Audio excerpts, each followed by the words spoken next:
Sengaja. Assalamualaikum warahmatullahi wabarakatuh. Alhamdulillahirabbil alamin wa bihi nasta'inu ala umuri dunya waddin. Asyhadu an la ilaha illallah wahdahu la syarikalah wa asyhadu anna Muhammadan abduhu wa rasuluhu la nabiyya ba'da. Allahumma salli wa sallim wa barik ala nabiyyina Muhammadin wa ala alihi wa ashabihi ajmain. Ikhwani wa akhwati fillah rahimani wa rahimakumullah.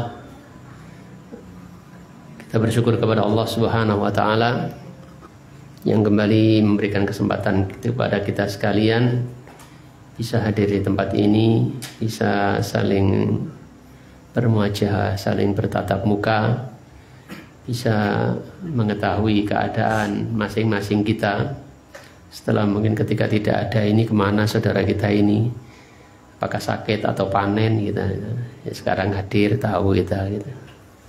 Ya, kita bersyukur kepada Allah Subhanahu wa taala dan juga kita bisa melanjutkan apa yang sudah menjadi agenda kita, mempelajari sirah Nabi Sallallahu Alaihi Wasallam, khususnya pada fikihnya, ya, pada pelajaran yang didapatkan dari sirah Nabi Sallallahu Alaihi Wasallam, yang dalam hal ini atau malam ini kita akan sama-sama mempelajari atau membaca bagaimana kedatangan Nabi Sallallahu Alaihi Wasallam di Madinah. Ya, atau setelah sampainya Nabi Shallallahu Alaihi Wasallam di Madinah. Di antaranya disebutkan di dalam Sahih Bukhari dari Ibnu Syihab, ya, ia berkata bahwasanya telah mengkhabarkan kepada dia Urwa bin Zubair radhiyallahu an, ketika kaum muslimin Madinah, yaitu yang kita kenal dengan orang-orang Ansor, mengetahui berita akan kedatangan Nabi Shallallahu Alaihi Wasallam, maka mereka begitu antusias menunggu kedatangan Nabi ini dengan melihat dari kejauhan, melihat dari jauh, menunggu di depan rumahnya, di atas rumahnya, melihat ke arah Mekah. Gitu. Setiap hari seperti itu mereka menunggu kedatangan Nabi. Dari pagi sampai panas terik baru mereka kembali. Besoknya lagi, seperti itu. Sampai suatu ketika mereka telah menunggu Nabi dan merasa kepanasan kembali ke rumahnya, tiba-tiba ada salah satu orang Yahudi yang dia dari atas rumahnya melihat ada dua bayangan atau warna putih yang kadang-kadang nampak, kadang-kadang hilang, ya, seperti karena panasnya, fata morgana. Lalu dia nggak tahan dan dia berteriak memanggil orang-orang Arab Madinah, ya masyarul Arab, wahai orang-orang Arab. Nah, orang Yahudi bukan orang Arab. Ya, orang Yahudi bukan orang Arab. Orang Arab keturunan Nabi Ismail. Wahai orang-orang Arab, hadza jaddukumul ladzi tantadzirun. Ini kakekmu yang kalian tunggu-tunggu itu. Jadi kayak apa ya, kece lu mbahmu lu sing kok enten-enteni gitu. Lalu kemudian keluarlah kaum muslimin, ya, karena teriakan itu kemudian mereka keluar, ya, pada keluar karena antusiasnya berada dalam menunggu Nabi Shallallahu Alaihi Wasallam. Dan sampailah kemudian Nabi semakin dekat dan mereka menyambut Nabi Shallallahu Alaihi Wasallam. Waktu itu Nabi Shallallahu Alaihi Wasallam setelah sampai di tempat mereka, ya, mereka semua bertakbir, ya, mengucapkan takbir, membesarkan Allah Subhanahu Wa Taala. Mereka sangat bergembira. Sampai diceritakan tidak pernah saya melihat kegembiraan orang Madinah sesegembira ketika Nabi Shallallahu Alaihi Wasallam datang. Sampai budak-budak mereka juga ikut bergembira dengan kedatangan Nabi Shallallahu Alaihi Wasallam. Mereka para bertakbir, sebagaimana juga orang-orang yang ada pada waktu itu. Jadi kemudian Nabi Shallallahu Alaihi Wasallam sampai di Bani Amr bin Auf. Ini dari suku Aus. Pada hari Senin di bulan Rabiul Awal, Nabi sampai di tempat mereka dengan penuh sukacita sambutan mereka, ya, mereka bertakbir membesarkan Allah Subhanahu wa taala. Yang kemudian waktu itu Nabi Shallallahu alaihi wasallam duduk sementara Abu Bakar yang berdiri. Abu Bakar berdiri, Nabi SAW istirahat duduk. Orang-orang yang tidak pernah atau belum pernah melihat Nabi Shallallahu alaihi wasallam, karena zaman itu juga belum ada foto, belum ada kiriman WhatsApp, gambar. Jadi nggak kenal Nabi wajahnya bagaimana gitu. Kecuali yang sudah digambarkan mungkin begini. Tapi melihat langsungnya belum pernah. Sehingga yang berdiri itu, yakni Abu Bakar, dikira Nabi Shallallahu Alaihi Wasallam. Maka mereka mengerubuti Abu Bakar radhiyallahu an. Dan agak dengan Nabi biasa aja. Tapi ketika Abu Bakar melihat Nabi Shallallahu Alaihi Wasallam kepanasan, lalu Abu Bakar ini kemudian memberikan naungan kepada Nabi Shallallahu Alaihi Wasallam agar tidak kepanasan. Kainnya di ini kan. Baru orang-orang menyadari ternyata yang duduk itu Nabi Shallallahu Alaihi Wasallam. Baru mereka mengetahui bahwa itu adalah Nabi Shallallahu Alaihi Wasallam. Jadi ketika Nabi terlihat matahari dan kepanasan, maka Abu Bakar memberikan naungan kepada Nabi Shallallahu Alaihi Wasallam. Baru orang-orang mengenali, ya, bahwasanya Nabi Shallallahu Alaihi Wasallam itu adalah yang duduk itu. Dan Rasulullah SAW tinggal di Bani Amr bin Auf ini selama 10 malam, ya, kurang lebihnya 10 malam. Dan di sanalah Nabi Shallallahu Alaihi Wasallam membangun masjid yang kita kenal sekarang ini dengan Masjid Quba.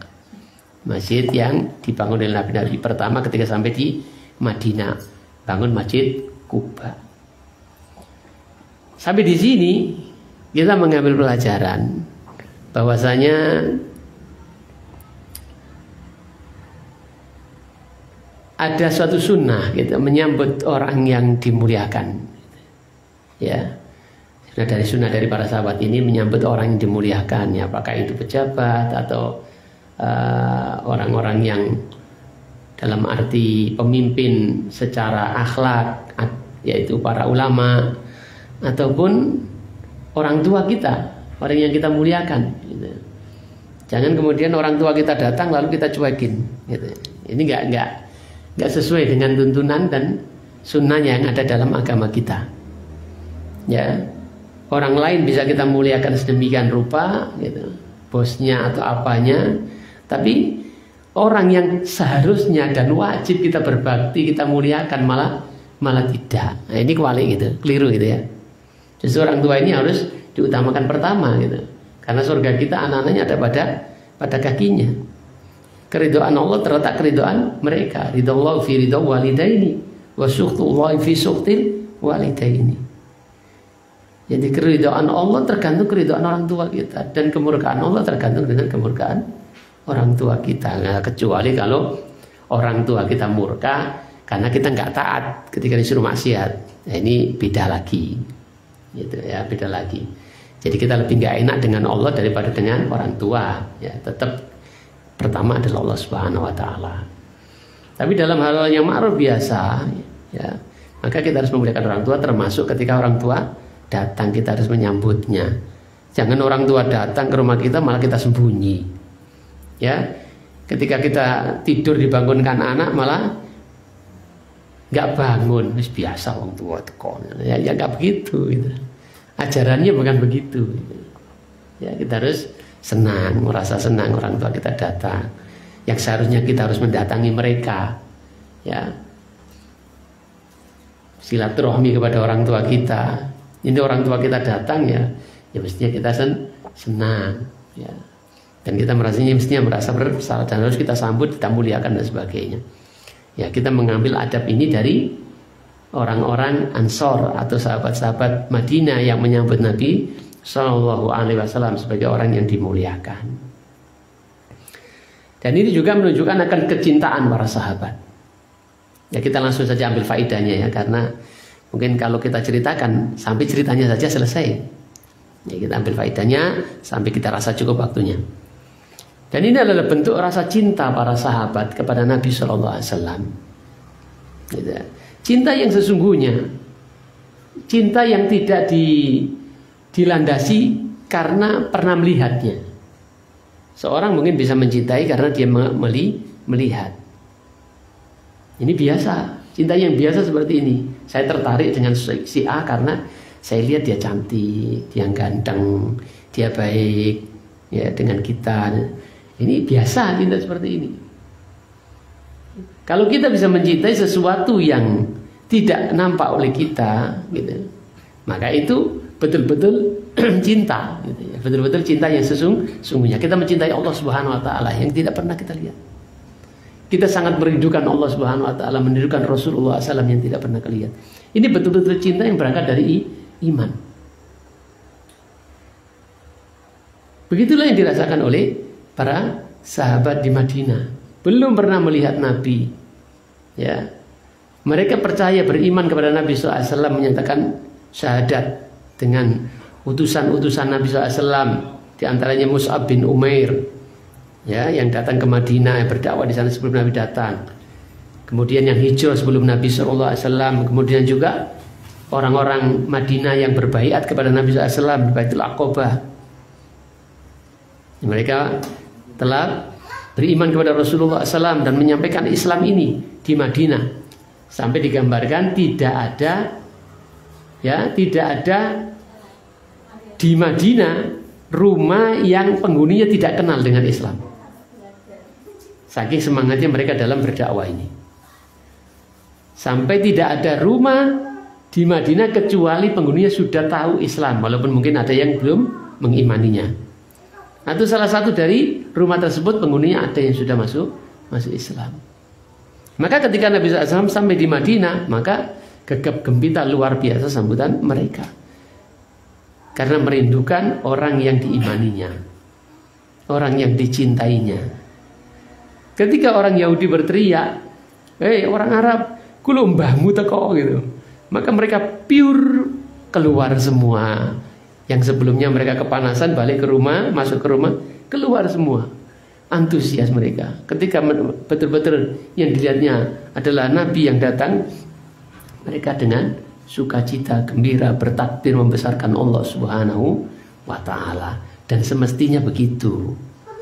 Ketika kita bahagia, ketika kita menyambut sesuatu, ya tepuk tangan. Ya tidak dengan tepuk tangan, tapi dengan bertakbir membesarkan Allah Subhanahu Wa Taala. Bukan dengan hore-hore gitu, atau dengan ting-tong gitu. Ya, dengan sambut dengan zikir kepada Allah Subhanahu Wa Taala, membesarkan Allah Subhanahu Wa Taala. Bukan hore-hore Pak ya. Ya, sudah. Kita teruskan. Jadi itulah cinta para sahabat kepada Nabi Shallallahu Alaihi Wasallam, yang mereka abaikan panasnya matahari gitu untuk mengetahui, melihat lebih dekat orang yang dicintainya gitu. Dan semestinya cinta kepada Nabi itu lebih besar daripada kepada selainnya. Kadang-kadang kita ini heran, orang-orang yang menjadi fan artis, fan ya. Tulisannya fan, macamnya fan gitu. Yang ngefan kepada artis-artis itu, bahkan artis kafir itu, kok sampai sebegitunya gitu, ya, bisa histeris, bisa pingsan gitu. Itu kesambet tuh, sampai sebegitu nangis ya Allah gitu. Dengan orang tuanya yang tidak seperti itu gitu loh. Ini ada apa ya? Ada yang salah mestinya gitu ya. Dalam meletakkan cinta mestinya ada yang salah.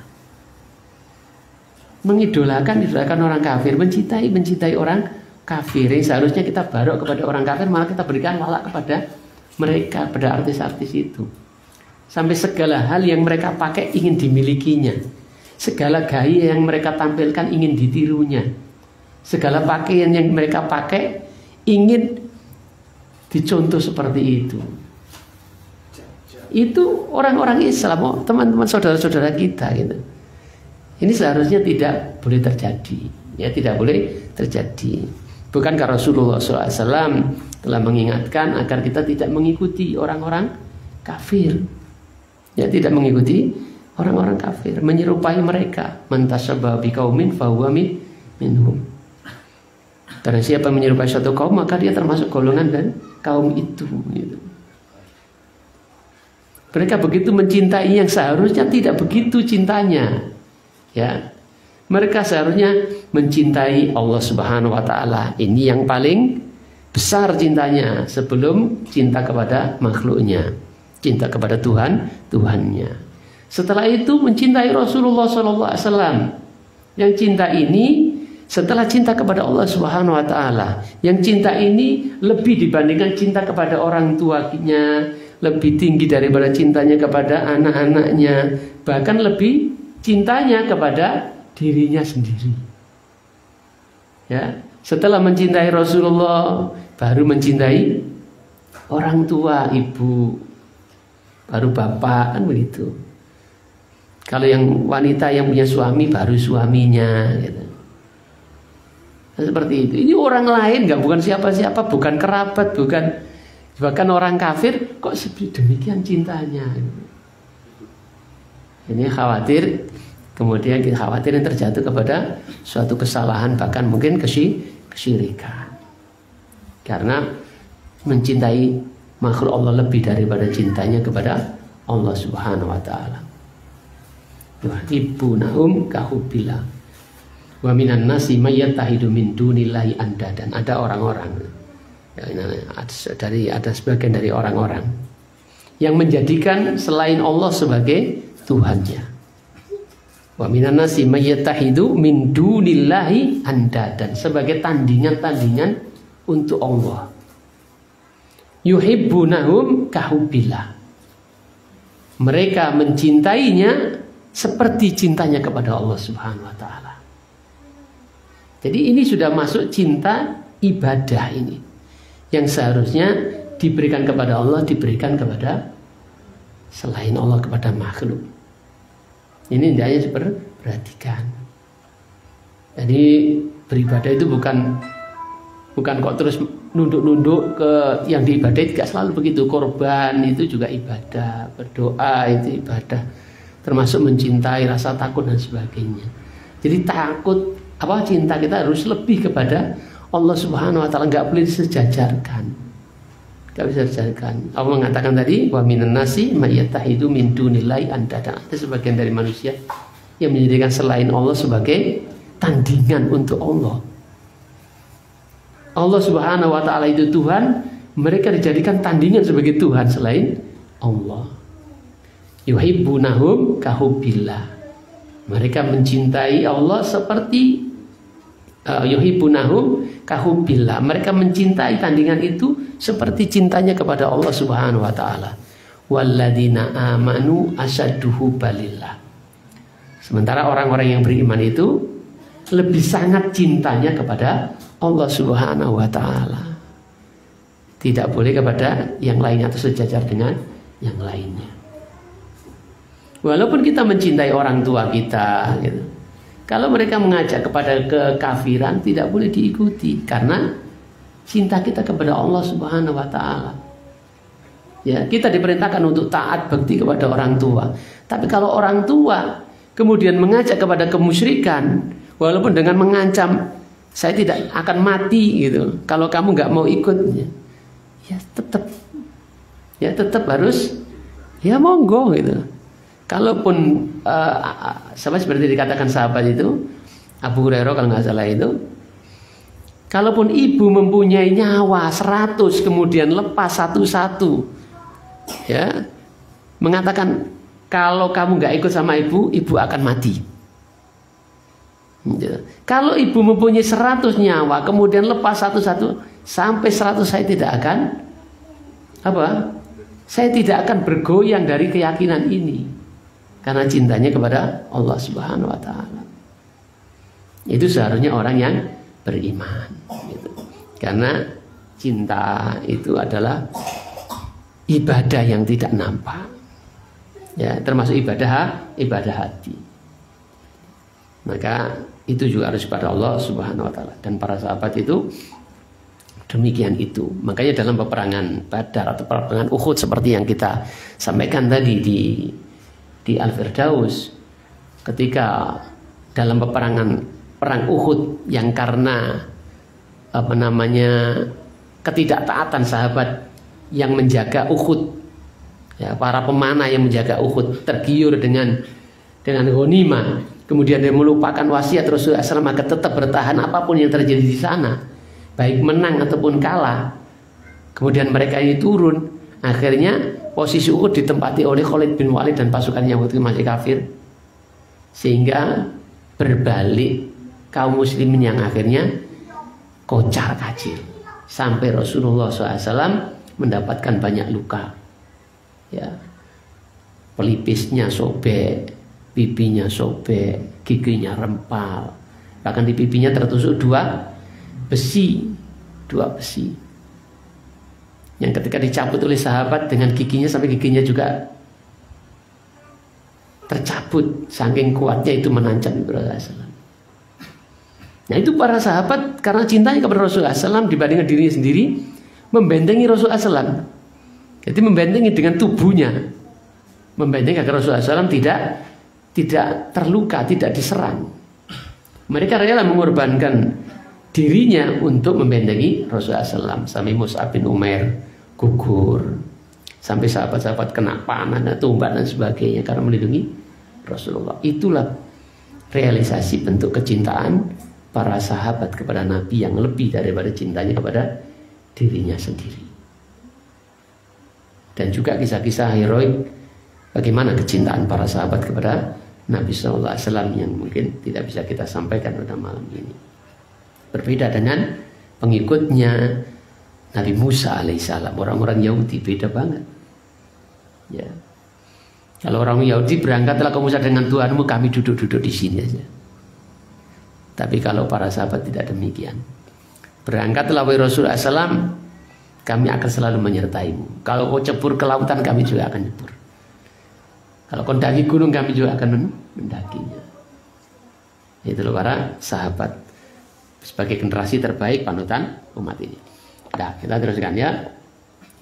Jadi Rasulullah SAW membangun masjid di sana, Masjid Quba. Ya, masjid yang dibangun di atas takwa. Dan Rasulullah SAW melakukan sholat di dalamnya. Kemudian setelah beberapa hari, 10 hari dikatakan tadi, kemudian Rasulullah SAW naik kendaraannya menuju ke Madinah. Dalam setiap perjalanan, setiap kabilah yang dilewati Rasulullah SAW selalu mengajak mampir. Ya, selalu menyediakan dirinya untuk diampiri oleh Rasulullah dan siap untuk menjamu Rasulullah SAW.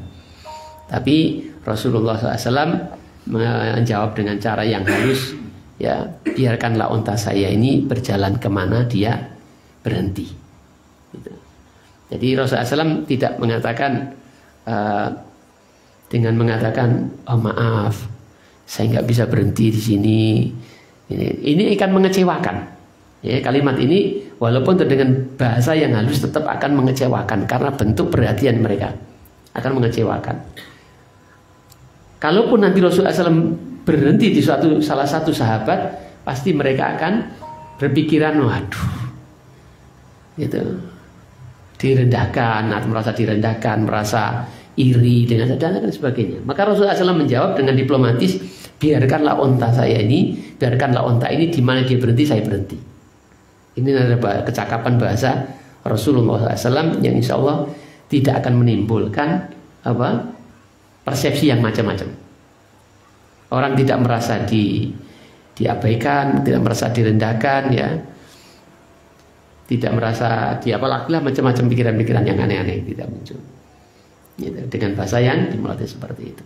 Sampai kemudian Rasulullah SAW sampai di Mekah, di Madinah. Yang waktu itu, yang sekarang ini menjadi Masjid Nabawi itu dulunya adalah milik 2 anak yatim. Ya, 2 anak yatim. Ketika sampai di sana, maka Rasulullah SAW mengatakan, insya Allah disinilah rumah saya.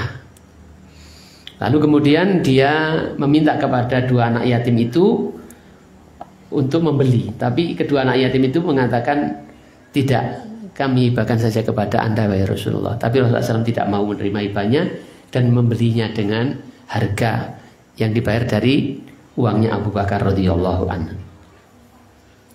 Kemudian Rasulullah SAW mengatakan, siapakah yang rumahnya dekat dengan rumahku? Maka Abu Musa al-Ansari mengatakan, saya ya Rasulullah.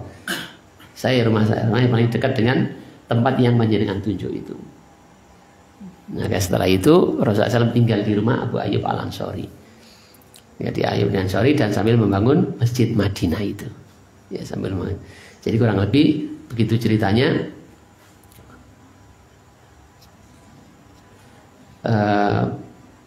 Masjid Nabawi dan juga Masjid Kuba. Jadi kata Abu Ayyub, ana ya Nabi Allah, hada dari wa hada babi. Ini adalah rumahku dan ini adalah pintu dari rumahku. Lalu Rasulullah SAW tinggal di situ sampai kemudian masjid itu jadi.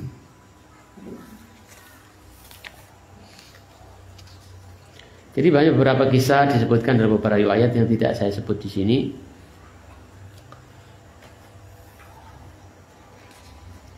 Yang insya Allah itu sudah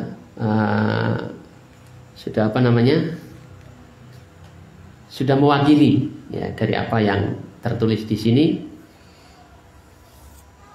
Insya Allah dari ini, jadi ceritanya seperti itu singkatnya. Adapun pelajaran yang bisa kita dapat ya seperti tadi, dan juga pelajaran-pelajarannya yang mungkin tidak bisa kita sebut satu persatunya. Ya tadi cintanya para sahabat kepada Rasulullah SAW, kemudian sambutannya ya kepada orang-orang yang dimuliakan, dihormati, termasuk juga tidak lupa orang tua, karena orang tua juga diperintahkan dalam agama untuk memuliakan dan menghormati, yang kita hendaknya memuliakan mereka. Kalau kita menyambut orang dengan sedemikian hormatnya, semestinya dengan orang tua mestinya lebih dari itu. Ya, karena kewajiban dan kewajiban yang besar kita kepada orang tua dan hak orang tua yang besar atas diri kita sebagai anaknya. Dan Rasulullah SAW bersabda, laisa minna man lam yarham saghirana wala ya'rif syarrafa kabirana. Ya, bukanlah termasuk dari kami orang yang tidak menyayangi yang lebih kecil dan tidak mengetahui kemuliaan orang yang besar.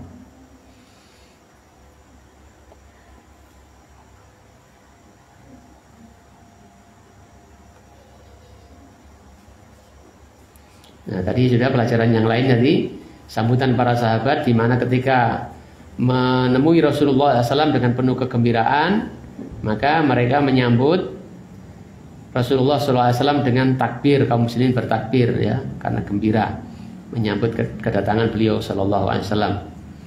Dan seharusnya seorang muslim itu apabila bergembira atau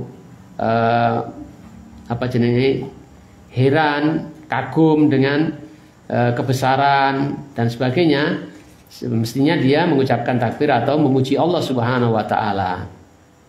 Ya, alhamdulillah, bertasbih ya memuji Allah Subhanahu wa taala. Seharusnya seperti itu, bukan dengan tepuk tangan ataupun dengan sambutan-sambutan menggunakan musik dan lain sebagainya atau nyanyian-nyanyian. Jadi bertakbir ya. Seperti yang dilakukan oleh para sahabat ini, termasuk juga ketika mengetahui tentang keislaman Umar bin Khattab gitu. Mereka bertakbir gitu.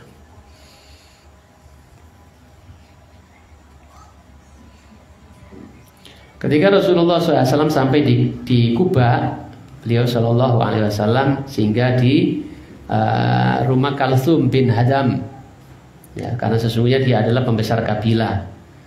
Jadi Rasulullah SAW mengajarkan kita muliakan orang yang mulia. Kepada manusia seluruhnya kita berbuat baik, tapi orang-orang yang punya kemuliaan tetap diberikan porsinya ya, tetap dimuliakan. Seperti tadi contohnya orang tua tetap harus dimuliakan. Seberapa rendah posisi orang tua kita, tetap harus kita muliakan ya. Dan apabila kita ingin mengetahui bagaimana sikap orang-orang dahulu, para salafus saleh terhadap orang tua mereka, maka bacalah sejarah mereka itu agar bisa kita contoh ya, agar kita bisa contoh. Selagi orang tua tidak menyuruh kepada kemaksiatan, pantang bagi kita anaknya untuk mengatakan tidak gitu ya. Mengatakan tidak. Dan banyak hikmah memuliakan orang tua, menghormati orang tua. Mungkin kita pernah mendengar bagaimana ada seorang anak di zaman sekarang, bahkan ada seorang anak yang mengantar orang tuanya yang gila, ibunya yang gila ke suatu dokter. Ketika dia menunggu dokter di ruang dokter itu, orang tuanya karena memang gila, maka dia mengacak-acak tempat dokter. Ya apa aja dilempar-lempar dan sebagainya, sampai dokter ini kemudian datang dan anak ini minta maaf, ya dokter mohon maaf sebagainya. Terus ditanya, ini siapa? Ini ibu saya. Ya ini ibu saya. Ibumu. Apakah dia mengetahui kalau kamu anaknya? Tidak tahu. Karena sejak saya lahir, ibu saya ini sudah kondisinya gila seperti ini. Jadi dia dinikahkan, dia kondisi sudah perawannya gila, dinikahkan orang tuanya, lahirlah si anak ini. Karena suaminya nggak tahan, akhirnya cerai. Anak ini kemudian diasuh oleh mbahnya kan gitu. Dia dikasih tahu ini ibunya dan dirawat oleh anak ini sebaik mungkin. Ya. Walaupun dia nggak tahu kalau dia itu anaknya, ya mungkin ditamperi dan sebagainya, dia tetap muliakan orang, dihormat. Ketika orang tuanya ini sakit, dibawa ke dokter. Saat dokter bertanya, ya siapakah ini? Dia ibuku. Dia tidak mengenali aku kalau ini anaknya, karena dia gila sejak perawannya sebelum saya dilahirkan. Gitu. Sampai dokternya kemudian menjadi apa? Menangis karena itu. Dia yang mengetahui orang tuanya tidak pernah muliakan, ini anak yang orang tuanya sendiri gak kenal dirinya, dia begitu muliakan orang tuanya. Gitu. Inilah sikap-sikap yang seharusnya ada dan dimiliki oleh setiap kita, gitu, yang belajar agama. Jangan sebab belajar agama kemudian kita semakin keras hati kita. Ya, bukan hanya kepada sesama kita, dengan orang tua juga keras. Karena orang tua belum seperti kita. Ini jangan sampai. Kita ini banyak dicela, banyak dijauhi, banyak dikecam karena kerasnya akhlak kita, ya. Karena kerasnya sikap kita ini. Belum lagi orang yang tidak senang malah menambah-nambahi. Jadi tidak kita pungkiri ada di antara kita itu ketika semakin ngaji gitu, semakin keras. Ya di tempat kita ada gitu. Dulu kita sama-sama berjamaah, saling kunjung gitu. Kalau ngaji juga dia di depan gitu. Ketika sudah beda ustadz, ya, kemudian ketemu aja gak nyopo gitu. Bahkan ada yang dulu kita di MI-nya kita ajar gitu. Dia tahu kita di depan, dia naik ontel, ngelengos saja gitu. Masih mendingan sih mendem. Ya bukan menjelekkan yang sudah ngaji, enggak.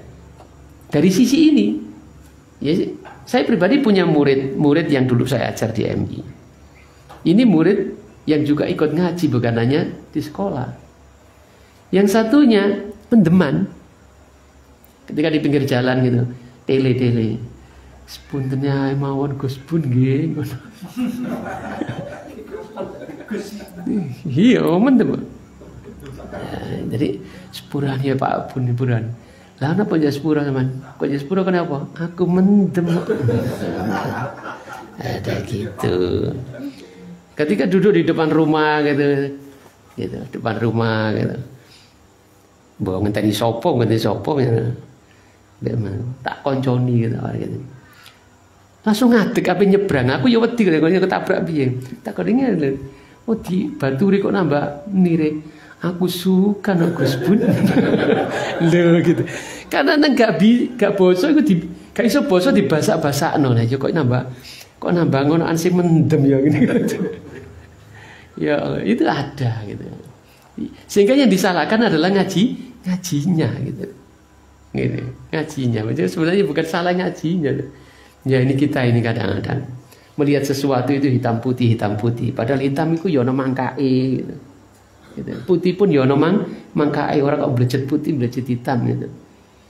Jadi ya dilihat gitu ya. Ada sisi abu-abunya, ada sisi ininya. Oh kok main hitam putih, kapan gak salah ya bener, kapan gak boleh aku ya musuhku. Jangan begitu gitu. Ya tidak begitu. Nah itu kadang-kadang sama orang tua demikian itu gitu. Nah, gitu. Dengan orang yang gak ngaji wapi, dengan pada ngaji ini mau keras ya gak gelani gitu. Karena dianggap ahli bid'ah ya, gini. Nah, jadi Rasulullah Shallallahu Alaihi Wasallam beliau ya memuliakan, ngampiri orang yang sempat diampiri, yang ngomong dimuliakan gitu. Ya, ini bentuk kebaikan akhlak dari Rasulullah Shallallahu Alaihi Wasallam yang seharusnya menjadi contoh kita.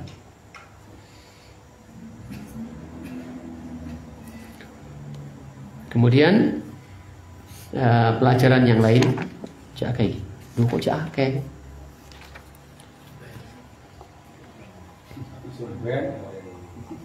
Sebenarnya poso kok. Iya, gimana ya? Oh iya, Pak Hasan. Ya.